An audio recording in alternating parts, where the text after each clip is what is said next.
On termine aujourd'hui la saison d'Avec ou sans accent en faisant un peu le bilan sur les coupures qu'on a subies en francisation en recevant un invité qui est passé à travers toutes les étapes de la tempête.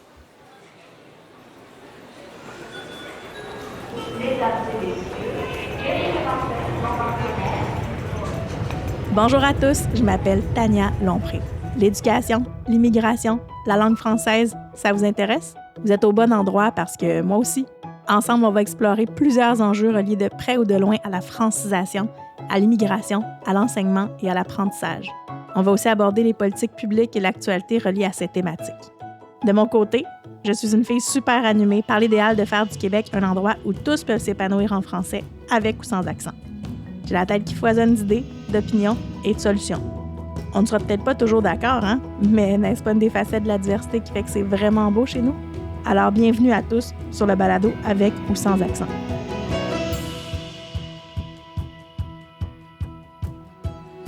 Bonjour, aujourd'hui je reçois, en fait c'est drôle parce que je reçois un collègue, mais surtout un ami au micro d'Avec ou sans accent. Donc je vous présente Jean-François Carrier qui est enseignant de base à la formation générale des adultes en francisation, mais avec tout ce qui s'est passé cette année, va regarder en fait de plus près son parcours et voir comment il a survécu à cette année scolaire. Hein? Donc, on parle de ça, en fait, pour faire non seulement le bilan d'une année désastreuse, en fait, en francisation et en éducation aussi, avec toutes les coupures dont on entend parler depuis plusieurs semaines.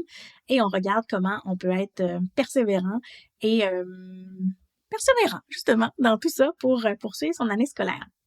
Donc, allô Jean-François? Bonjour Tania, merci de me recevoir aujourd'hui. C'est très le fun de voir l'envers de la médaille de ton balado. Oui, hein, dans mon bureau, avec nos casques sur la tête. Définitivement. Donc, écoute, d'abord, est-ce que tu peux te présenter un petit peu? Oui, alors, je suis un enseignant avec brevet de formation. J'ai suivi ma formation en enseignement du français langue seconde. J'ai terminé en 2008 de mémoire. Ouais. Donc, je suis considéré comme un vieux prof. Malheureusement, j'ai vécu les coupures autour de 2013 environ. 2012-2013. J'ai vécu ces coupures-ci encore, ce qui m'avait poussé à aller en design entre-temps. Ouais. Et mon retour à l'enseignement est, disons, assez sous le signe de la tempête et assez bouleversé. Oui, hein, parce que tu fais partie des enseignants qui sont partis et qui sont revenus, hein, parce que ça, on entend tellement souvent parler des gens qui décident de quitter l'enseignement dans les 5 premières années et qui ne reviennent jamais. Toi, tu as fait l'inverse, tu es parti après plus de 5 ans, tu es revenu. Définitivement. En fait, j'avais quitté pas parce que j'aimais pas la profession, mais parce que c'était très précaire et qu'il y avait juste pas d'emploi. De mémoire, à l'époque, je pense qu'il y avait comme 160 classes qui avaient fermé. Ça avait été assez dramatique. J'avais passé 1 an à moitié sur le chômage, à moitié faire des remplacements. C'était pas viable financièrement.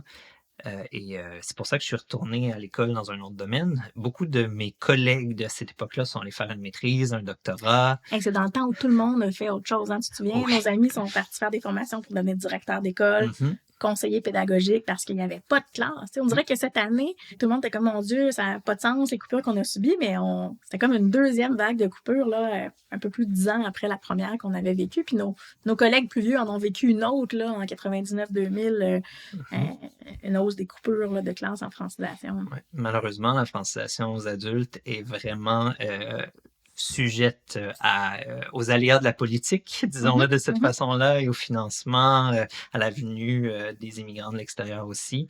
Donc, à la base, c'est malheureusement un milieu précaire et c'est juste triste de le vivre pour la 2e fois de ma carrière et pour certains même pour la 3e fois. Oui. Donc, c'est assez particulier comme situation. C'est drôle hein, parce qu'un des premiers commentaires que les gens me font lorsqu'ils apprennent que je suis enseignante en francisation, c'est qu'ils me disent « Hey, mon Dieu, tu dois pas manquer de travail. Hein? Des immigrants, il y en a de plus en plus au Québec. Il doit pleuvoir des contrats. » C'est tout le temps comme « Oh non, non, finalement, c'est pas nécessairement ça. Il pleut pas de contrats. On n'a pas nécessairement des emplois à tous les coins de rue. Hein. Donc, malgré ce qu'on entend toujours parler, la pénurie d'enseignants, on dirait que lorsqu'on est spécialiste en langue seconde, en français langue seconde en tout cas, c'est pas nécessairement toujours le cas. Oui, pénurie d'enseignants, il y a. mais pénurie de classes et de contrats aussi, il y a dans notre secteur. On pourrait en parler même avec le milieu dans lequel je travaille présentement. Il y a une pénurie, certes, mais c'est dans certains domaines seulement. C'est vraiment pas tout dans les domaines, et le secteur de l'ILSS et de l'accueil est pas un de ceux où on a une pénurie en ce moment. Non, donc on a eu une immense année de coupures et de désagréments, disons, là, pour les enseignants en francisation. Il y en a beaucoup qui sont à l'écoute, donc évidemment, il y a des gens qui enseignent au primaire, au secondaire ou qui ne sont pas enseignants dans ceux qui nous écoutent, mais on a quand même beaucoup là, une bonne population de gens qui nous écoutent, qui sont enseignants en francisation des adultes ou qui ne le sont plus. Oui. Parce que cette année, il y en a beaucoup qui ont fait des... Là, on rit, là, mais il n'y a absolument rien de drôle là-dedans. On rit parce qu'on l'a vécu de près. Mais il y a des gens qui ont dû quand même se réorienter cette année en quelques semaines, de dire OK, qu'est-ce que je vais faire maintenant que les classes sont fermées? Et c'est pas partout non plus au Québec où il y a des classes d'ILSS au primaire, secondaire. Souvent, dans beaucoup de régions, les services de soutien linguistique sont pas nécessairement des contrats à temps plein, fait que c'est pas nécessairement tout le monde qui a pu changer de champ ou changer de secteur d'enseignement là, pour rester en francisation.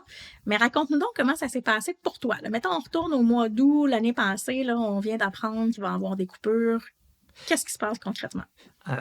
Au moment où les annonces ont été faites, j'avais la chance de travailler au courant de l'été dans un centre pour la francisation des adultes. Ouais. Donc, j'étais en emploi tout l'été, ça allait bien pour mon retour à ce moment-là. J'ai obtenu à l'Assemblée un contrat dans une école. Malheureusement, quelques jours avant le début de mon contrat, j'ai appris qu'il n'y avait pas assez d'élèves et qu'ils annulaient mon contrat. Donc, malheureusement, les 3 premières séries d'assemblées étaient passées. Donc, j'ai ramassé des pinottes en bon québécois pour essayer de survivre. J'ai passé 2 semaines sans emploi. J'ai réussi à trouver quelque chose pour le reste de la session, mais c'était vraiment à la pièce. Donc, j'ai réussi à travailler une session. Ensuite, c'est encore une fois, j'ai eu une autre 2 semaines sans emploi jusqu'à temps qu'ils ouvrent une autre classe dans un autre centre. J'ai obtenu une 2e session. Et après ça, les coupures sont vraiment tombées de façon dramatique dans les centres. Toutes les classes ont commencé à fermer. C'était rendu impossible pour moi de rester à la commission scolaire de Montréal où je travaillais. Ouais. Puis, j'ai dû vraiment, dans un état de stress intense, regarder mes options ailleurs. La commission scolaire de Montréal, malheureusement, ne permet pas d'avoir un dossier aux adultes et au secteur jeune en même temps. Et ça, on peut se dire que c'est quand même aberrant, non? Oui, définitivement. C'est parce que, pour ceux qui ne connaissent pas, en fait, notre bac, là, nous, on a fait un bac en enseignement du français langue seconde, puis notre bac nous permet d'enseigner aux 3 secteurs, primaire, secondaire, adulte. Puis souvent, on choisit un premier contrat dans ce qu'on trouve, dans ce qu'on aime, ou dans ce qui est disponible. Mais on est qualifié pour les 3 secteurs. Ouais. Mais il y a beaucoup de CSS, dont le CSS-DM, qui ne permet pas, en fait, d'avoir des dossiers ouverts dans les 2 secteurs, alors que nous sommes des spécialistes de matière et non pas de secteur. Donc, on peut enseigner autant au primaire, parce qu'on connaît le programme d'ILSS au primaire, mais aussi celui au secondaire, celui des adultes, ou encore de faire du soutien linguistique là, dans des classes de données primaires, secondaires aussi en ILSS. Donc, tu sais, c'est un peu ridicule que nos employeurs, en fait, se privent d'enseignants qui sont brevetés et qui sont dans le bon champ parce qu'on ne peut pas travailler dans les 2 secteurs, alors que, comme la FGA est un secteur précaire, on devrait, je crois, là, pouvoir changer de secteur selon les contrats disponibles. Effectivement, et surtout qu'à l'intérieur du secteur jeune, même si les programmes sont différents au niveau du primaire et du secondaire, il y a une mobilité qui est permise à l'intérieur de ces deux niveaux-là, mais pas aux adultes. Et ça, c'est vraiment une grosse question. Pourquoi ça devrait pas? Surtout dans une situation où il y a de la précarité, des coupures et tout, parce que cette situation-là m'a forcé à aller dans une autre commission scolaire totalement, qui est à 1 heure de chez moi. Ouais. Alors que j'habite dans un secteur de la CSSDM et il y a beaucoup d'écoles qui se disent en pénurie d'enseignants à 10 minutes de chez moi et j'ai pas le droit de travailler. Oui, parce que sinon on coupe ton dossier au secteur adulte où tu as quand même envie de revenir dans les prochaines années. Exactement. Je dois fermer totalement mon dossier et en réouvrir un autre à l'autre secteur, perdre ma place sur les listes et vraiment recommencer du départ. Et on veut pas ça. Non, vraiment pas, vraiment pas. On veut pas ça. Fait que là, tu dis justement que t'as dû aller ailleurs, là. Comment ça s'est passé? Qu'est-ce que tu as trouvé d'autre? Ben, j'ai magasiné, entre guillemets, un petit peu. J'avais des contacts qui m'avaient parlé de classes qui ouvraient à la commission scolaire Marguerite Bourgeois. Je suis allé faire des entrevues là-bas. Je suis allé visiter l'école. C'est quand même à 1h20 de chez moi en transport en Pour ceux qui commun. connaissent moins la carte des CSS de Montréal, le CSSMB, c'est l'ouest. C'est le territoire à l'ouest de l'île de Montréal. Et le CSSDM, ben, c'est plutôt centre là, de l'île et Exact. début de l'est. Puis ça, c'était au secondaire. Je suis aussi allé à la commission scolaire de la Pointe-de-l'Île, la CSSPI. Aux adultes, j'ai rencontré une direction et j'ai eu un contrat à temps plein au secteur adulte en francisation pour de novembre à janvier. Oui, parce qu'à janvier, qu'est-ce qui est arrivé au CSSPI? Encore des coupures!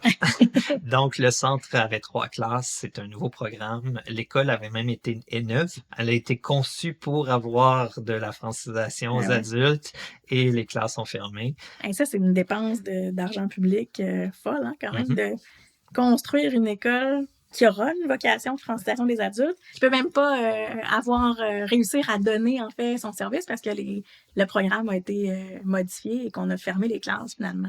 Exactement. Donc, c'est souvent ce que j'entends ou j'ai entendu au cours de l'année. On a les espaces, on a les enseignants, on a les locaux, on a des fois même le budget, mais on n'a pas les étudiants. Mais on n'a pas de liste. Puis, on peut peut-être en parler vite, hein, les listes n'arrivent pas parce que Francisation Québec, maintenant, gère les listes, hein, parce qu'il y a 2 ans, avant juin 2023, en fait, les centres géraient leurs listes. Les étudiants venaient s'inscrire chez, moi, j'enseigne sur la Rive-Nord de Montréal, toi, tu étais au CSSDM, puis les gens faisaient leur journée d'accueil, les inscriptions, les évaluations, puis les sessions commençaient à des dates fixes. Alors que là, maintenant, on doit attendre les listes de FQ de Francisation Québec avant d'ouvrir les classes, puis ce qui fait en sorte que certaines écoles n'ont pas pu nécessairement ouvrir toutes les classes qu'elles voulaient ouvrir, malgré le budget que les écoles avaient, malgré les espaces, les enseignants, mais aussi malgré les listes d'attente, parce qu'à FQ, il y a des listes d'attente très longues, donc les gens étaient prêts dans les CSS, les enseignants étaient là, les locaux étaient disponibles, mais les listes d'étudiants ne l'étaient pas parce que Francisation Québec n'était pas à jour, en fait, sur ces listes, malgré les milliers de personnes en attente. Ouais. À l'époque, quand j'ai commencé, on était dans le double système, commission scolaire et ministère de l'immigration en gestion. Ça a toujours été une espèce de mini-bataille de yo-yo, mais qui n'en était pas vraiment une, parce que les étudiants qui voulaient venir dans nos écoles pouvaient venir s'inscrire directement de façon non subventionnée. Ils étaient corrects avec ça. Il y avait au moins cette opportunité-là de le faire, mais maintenant, ils doivent absolument passer par le système. Oui, ils doivent passer par le système. Ils ne sont pas obligés d'être financés. Ils ont le droit de ne pas cocher la case. Là. Ils ne sont pas obligés d'être financés, mais ils doivent absolument passer par la plateforme FQ, là, qui n'est pas super conviviale. Il y a eu des améliorations depuis quelques mois, mais c'est quand même pas la plateforme du siècle. Là. On sait de toute façon que le gouvernement du Québec n'est pas très bon dans ses plateformes numériques. Celle-ci ne fait pas exception. Mais oui, c'est ça. Fait que ça fait 2 ans qu'on essaie de s'adapter sur le terrain. Puis finalement, on se rend compte que les adaptations qu'on fait sont pas nécessairement possibles. C'est toujours une question de tu viens d'arriver dans un quartier, dans une nouvelle ville, dans un nouveau pays, tu as une école à 10 minutes de chez toi. Le fait de te déplacer là-bas, de rencontrer une secrétaire ou une personne qui t'aide à ouvrir ton dossier, puis tu rentres directement dans l'école qui est à côté de chez toi, ça a une qualité que le fait de passer dans un système informatique, puis d'être... Souvent, on se fait dire par nos élèves, on est un peu comme un numéro, donne pas vraiment la même qualité et le même contact humain avec la société d'accueil quand on arrive aussi. Oui. Puis, c'est pas juste ça, c'est des gens qui sont pas super... On rit, là, mais la compétence numérique des nouveaux arrivants n'est pas pareille partout dans le monde. Hein. Définitivement. Puis des fois, on dit ça, puis on a l'impression que les gens disent « Ah, ben là, pourquoi tu dis ça? » Ben parce que c'est vrai, il y a des gens qui sont plus âgés, hein, parce qu'en France, des adultes, on a des gens de... Moi, j'ai des gens de 70 ans dans les cours. Là. Il y en a d'autres qui ont 18, là, mais on s'entend qu'on donne le service aux gens à partir de 16 ans. Là. Il n'y a pas d'âge limite. Hein, donc, il y a des gens qui ont moins de connaissances informatiques, mais aussi des pays où les gens ont juste eu un téléphone cellulaire et peu d'accès au numérique. Là, et c'est difficile d'aller s'inscrire ou de numériser des documents dont ils ont besoin. Fait que, on le faisait dans les écoles, là, les secrétaires ou les technicienne en organisation scolaire faisait ça, les agents de bureau. Il y a plein de gens qui aidaient les gens qui pouvaient être là tout de suite. S'il y a un problème, OK, on le règle. Alors que là, maintenant, on essaie d'appeler dans la machine, puis c'est pas super évident. Là. Pour gagner en performance, on a perdu en contact avec la société d'accueil, puis en intégration, pour moi, je le vois de cette façon-là. Oui, la FGA, c'est aussi ça, aussi, la formation générale des adultes, c'est vraiment des services à la communauté de proximité. Les gens viennent s'inscrire dans le centre qui est le plus près. Les gens des communautés, par exemple, je sais pas moi, les Iraniens vont se dire entre eux, il y a une école à telle place, il y a une école à telle place, vas-y, Alors que là, maintenant, les gens, même s'ils viennent, il faut quand même leur dire, retournez à la maison, ouvrez la plateforme numérique, faites ça. Fait que ça, il y a quand même un contact parfois, mais pas tout le temps. C'est un contact, mais je trouve que ça n'a pas la même qualité au niveau du contact.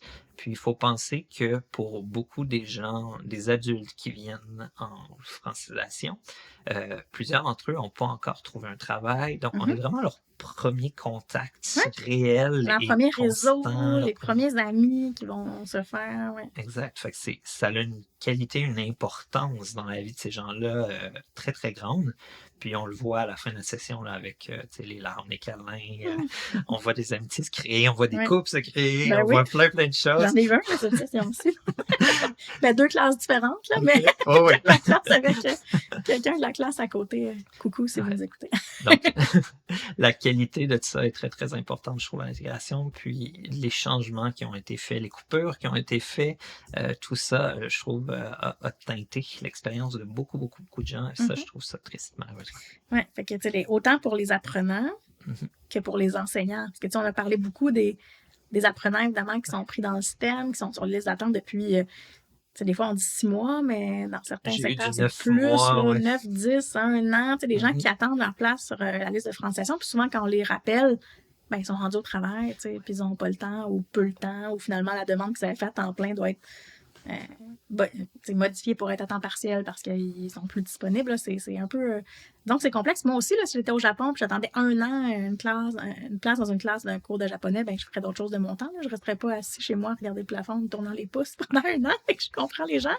Mais il y a les enseignants aussi qui ont vécu tout ça. Fait que là, on a fait une grande parenthèse, mais on était rendu à qu'est-ce qui s'est passé avec toi en janvier quand ton centre fermé, en fait, parce que c'était le 2e contrat que tu perdais là, en quelques mois là, avec les fermetures de classe. Exact. Donc, après la CSSDM en francisation aux adultes, la CSSPI en francisation aux adultes, j'ai dû totalement changer de domaine et la CSSPI permet d'avoir le dossier et aux adultes et au secteur jeune. La CSSPI. Oui, donc... CSSPI. Donc, j'ai pu obtenir un contrat d'une nouvelle classe qui s'ouvrait au secondaire. Ah, OK. Donc, ça a été justement un grand changement, mais en même temps, moins que j'aurais pu le croire. Parce que à ma grande surprise et à mon grand bonheur, quand je suis arrivé et que j'ai obtenu le programme, c'était le même que j'avais vu à mon bac.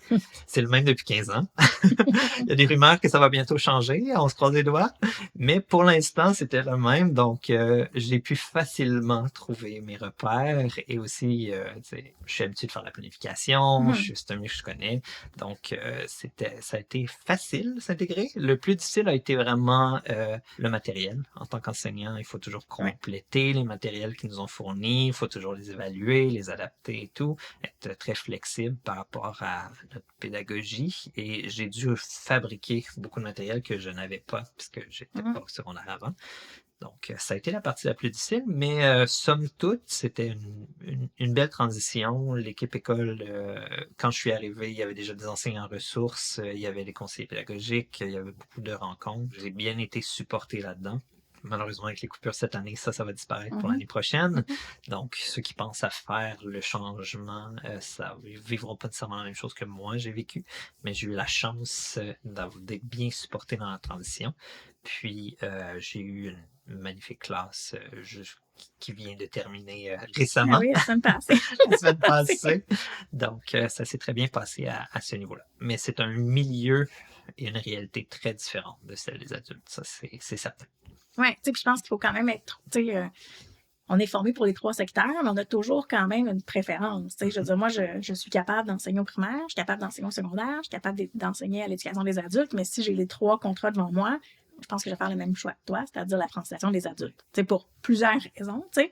On a tous, évidemment, là, tu sais, il y en a qui vont dire, ben moi, à choisir, je vais prendre le primaire, je vais prendre le secondaire, mais tous les deux, on choisirait l'éducation des adultes pour plein d'autres raisons. Puis tu as parlé du matériel, et puis j'aimerais ça que tu nous en parles un petit peu, parce qu'aux adultes, en fait, quand on a commencé, il n'y avait rien. Non. On s'entend, là, il y avait On faisait rien. tout. On faisait C'était du tout. vieux matériel des années 80, approche communicative, tout C'est ça. Puis on voulait aller plus dans l'actionnel. Puis on a été diplômés en 2007, moi, 2008, toi. La même université, d'ailleurs. Ouais, l'Université Laval. Puis, quand je suis arrivée, je me souviens que je faisais beaucoup, beaucoup de matériel. Puis là, depuis quelques années, ben, tu sais, il y a eu, par exemple, par ici, Connexion, Mosaïque. Tu sais, il est arrivé avec des maisons d'édition, on commençait à faire du matériel pour les classes de francisation des adultes. Beaucoup moins, par contre, au niveau du secondaire et du primaire. Effectivement. En fait, il n'y a pas de matériel réellement ciblé. Le matériel est beaucoup en français langue seconde. Je peux mentionner Cargo, exactement. Le problème avec Cargo, c'est que c'est séparé par secondaire, 1, 2, 3, 4, 5, et non par compétences linguistiques. Et la réalité dans beaucoup de CSS, au niveau de l'ILSS, c'est que les élèves sont séparés par niveau linguistique. Donc, il y a de secondaire 1 à secondaire 5, mais ils ont tous le même niveau de langue. Donc, ça fonctionne par palier, ce qui est différent des niveaux adultes. Donc, c'est palier 1, 2, 3, plutôt que les A1, A2 qui sont utilisés maintenant. Oui, puis toi, tu étais même en palier... Oui, moi, j'étais un palier de transition. La réalité est que quand on atteint le palier 4, on les envoie au régulier habituellement. Moi, j'ai eu une classe particulière à partir de janvier qui était des étudiants qui avaient au moins une des 3 compétences évaluées parce que c'est PO, CE et PE qui sont évalués. Oui, donc compréhension orale, compréhension écrite, production écrite et compréhension orale. Ouais. La compréhension orale n'est pas évaluée en ILSS. Non, c'est interaction orale. Exact. C'est au niveau, on l'intègre avec la production orale et les conversations, mais oui, c'est pas une compétence comme aux adultes qui est évaluée de façon précise au niveau des examens, des portfolios, tout ça. Donc, les étudiants que j'avais avaient au moins une compétence dans un des paliers. Généralement, c'était celle à l'oral, où ils étaient palier 4, mais ils avaient des grosses lacunes au niveau de la compréhension écrite, la production écrite. Et aussi, l'ILSS, et c'est ça qui est particulier, c'est intégration linguistique, sociale et scolaire. Donc, on évalue aussi le comportement, comment on utilise son agenda, comment on s'organise. Au secondaire, on a les battements, on doit changer de locaux aussi. Donc, tout ça fait partie de l'enseignement. La culture scolaire de l'école. Exact. Les valeurs de la société d'accueil aussi. Et ça doit être enseigné de façon explicite à travers la classe. Et j'ai eu beaucoup de plaisir. Oui, tu sais, puis au début, je pense que tu as quand même subi dans une période de stress, tu sais, passer de la FGA en francisation à la classe d'ILSS au secondaire, c'était pas nécessairement ton parcours de rêve, là. En tout cas, du moins au début de l'année scolaire. Mais évidemment, tu as fait preuve de résilience, je pense, en acceptant qu'il y avait autre chose ailleurs, puis qu'on avait besoin de tes compétences autant. Tu sais, les jeunes qui ont 13 ans, 15 ans, 16 ans, qui sont en classe d'accueil, ben ils ont les mêmes besoins que leurs parents à qui on enseigne, ou leurs petits frères ou leurs petites sœurs à qui on enseigne en ILSS primaire. Là, c'est juste la population étudiante qui change, les caractéristiques de celle-ci, plutôt que la matière qu'on transmet. En effet, je dirais par contre que quand on est au secteur adulte, l'enseignement est comme plus ciblé au niveau des besoins réels de la vie. Par exemple, aller à la pharmacie, aller à l'hôpital, faire un CV, trouver un emploi, faire des entrevues. Alors que quand on est au secondaire, on est vraiment une période d'accueil et de transition dans l'objectif qui soit fonctionnel ou régulier. Donc, plutôt que de parler d'aller à la pharmacie ou autre, c'est vraiment plutôt de leur donner le vocabulaire, le métalangage qui est utilisé au régulier, de leur apprendre les stratégies de lecture, les stratégies d'écriture, le processus d'écriture, à utiliser un plan, un schéma et tout. Donc, on est vraiment dans cette période-là où on leur donne les outils et on crée un peu leur boîte à outils pour leur permettre d'être fonctionnels au régulier. Oui, c'est ce qu'on appelle un peu le français de scolarisation. Hein? Donc, d'avoir un français, surtout au palier où toi t'enseignes, pas au palier 1, évidemment, mais quand on est rendu au palier 4, l'objectif, c'est de faire vivre une transition vers le régulier à ces jeunes-là pour aller vers la diplomation, s'ils le souhaitent, d'un premier diplôme au Québec, là, soit le diplôme d'études secondaires. Oui, exactement. Et tu as parlé des âges, mais ça va jusqu'à 18 ans. Mhm, Donc, ouais. on a vraiment de tous les âges et de tous les besoins. Et le après est souvent le moment le plus stressant pour les élèves. Tout à fait. Puis, tu sais, souvent, il y a même des jeunes, tu sais, qui vont devoir passer par la formation générale des adultes parce qu'ils sont un peu trop vieux. Hein. Donc, ça aussi, on n'en parle pas souvent. Mais tu sais, après 18 ans, tu l'as dit tantôt, la LIP ne permet pas nécessairement à un jeune de 19 ans qui n'a pas fini son secondaire de terminer dans une école secondaire régulière. En fait, il ne peut pas. Il peut pas. À 19 ans, il doit passer par la formation générale des adultes pour aller chercher les mêmes crédits là, pour le diplôme. Malheureusement, la formation générale des adultes n'est pas accessible à tout le monde selon leur Non, statut. c'est vrai. Il faut payer pour certains statuts d'immigration. Ouais. Et ça aussi est une autre Mais en fait, ceux barrière qui pour n'ont pas certains jeunes. encore de statut, c'est ça. C'est ceux, par exemple, qui sont dont les parents sont demandeurs d'asile, par exemple, Exact. avec un dossier non accepté encore, ne peuvent pas aller en formation générale des adultes, sauf en francisation. Donc, c'est quand même possible d'aller en francisation ou en français de transition, mettons, dans les CSS qui les offrent, mais on ne peut pas faire des crédits en maths, en anglais ou en chimie au niveau du secondaire à la FGA si on n'a pas de statut migratoire adéquat. Là. Exact. Donc, Régulier, en fait. Donc, pour les plus vieux, c'est un peu un moment de stress souvent à ce niveau-là en disant qu'est-ce que je vais faire plus tard. On est quand même bien accompagné au niveau des écoles à ce niveau-là, donc c'est pas en tant qu'enseignant qu'on répond à tous ces besoins-là. Donc, mais c'est une réalité qu'il faut quand même gérer, surtout vers la fin de l'année, quand le stress arrive pour leur futur. Oui, quand les transitions doivent se préparer. Là, exact, exact. Puis, qu'est-ce que tu vas faire l'année prochaine avec cette année-là, un peu en dents de scie, là, maintenant que tu étais au secondaire en ILSS, qu'est-ce que tu vas faire pour la prochaine rentrée? Oui, malheureusement, la situation s'améliore sans s'améliorer. En fait, se stabilise plutôt, appelons-le comme ça, du moins pour l'instant. Donc, j'ai préféré y aller pour la sécurité d'emploi et j'ai eu la chance très dernièrement d'avoir un remplacement pour l'année au secondaire, pour la prochaine année scolaire. Donc, ça a été ma préférence. Je voulais pas attendre le mois d'août, une semaine avant, pour espérer d'avoir un poste aux adultes, alors qu'on sait même pas s'il y a quelque chose, et probablement d'avoir rien en septembre encore. Donc, ça, c'est beaucoup de stress, hein, parce que, tu sais, on a 40 ans, donc c'est sûr que on s'attend à notre âge d'avoir comme moins de précarité d'emploi. Puis, je pense que justement, il y a des passions qui s'éteignent un peu comme ça parce que on va aller choisir la stabilité et la sécurité. Puis c'est normal, hein, après un certain temps dans notre vie, on a tous envie de savoir qu'on a un salaire qui va entrer. Mais je pense vraiment que pour la stabilité des gens, il faudrait penser à ça au niveau du gouvernement. Il y a peu de personnes, je crois, qui aiment savoir 2 jours à l'avance s'ils ont un travail pour l'année d'après ou pas. Moi, j'aime ça. Personne.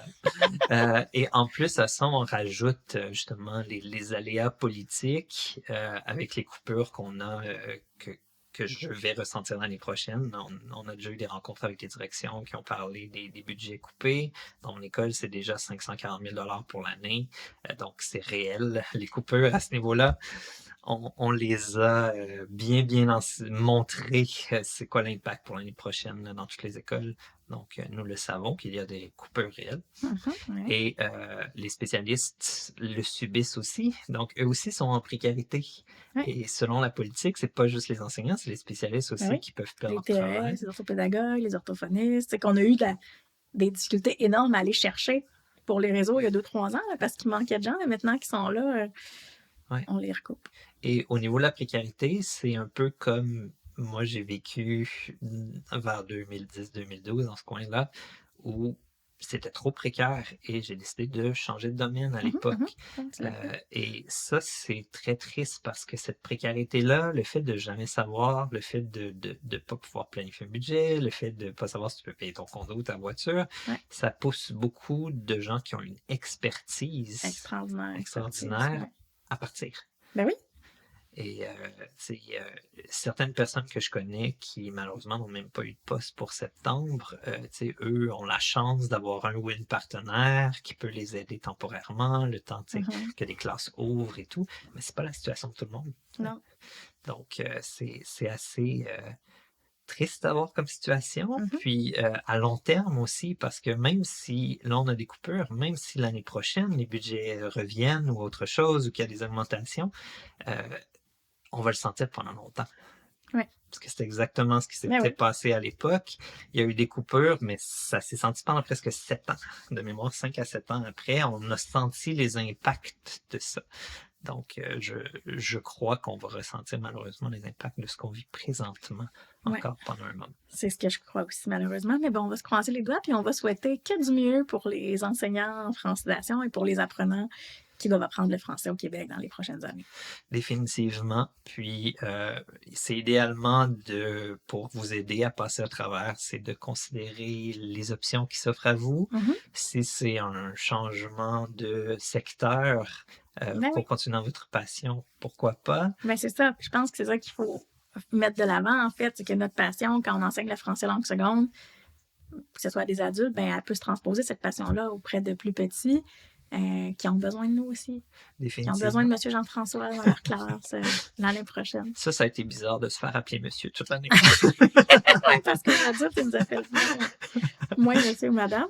Mais en tout cas, ben, on est très content d'avoir clos, en fait, la saison d'Avec Sans Accent avec toi aujourd'hui. Puis on te souhaite plus de stabilité à toi ainsi qu'à tous les enseignants qui nous écoutent pour la prochaine année scolaire. Et nous, on sera de retour justement pour la prochaine année scolaire là, au début du mois de septembre. Merci beaucoup. Mais merci beaucoup. Merci à vous de nous avoir écoutés. Bonne journée. Merci infiniment d'avoir écouté Avec ou Sans Accent aujourd'hui. J'espère que nos échanges ont été aussi stimulants pour vous que pour moi et que vous serez à l'écoute pour les prochains épisodes. Avant de vous laisser partir, permettez-moi de vous poser une question. Qu'est-ce qui vous a le plus interpellé dans cet épisode? Quelles réflexions vous ont traversé l'esprit? N'hésitez pas à m'écrire afin de partager le tout avec moi. N'oubliez pas non plus de vous abonner au balado pour ne manquer aucun épisode. Faites découvrir Avec ou Sans Accent à tous ceux qui partagent nos passions pour ces sujets. Vous avez envie de travailler avec moi? N'hésitez pas à me contacter pour connaître mon offre de service ou visiter mon site web. Au plaisir de vous retrouver pour notre prochain épisode. À très bientôt!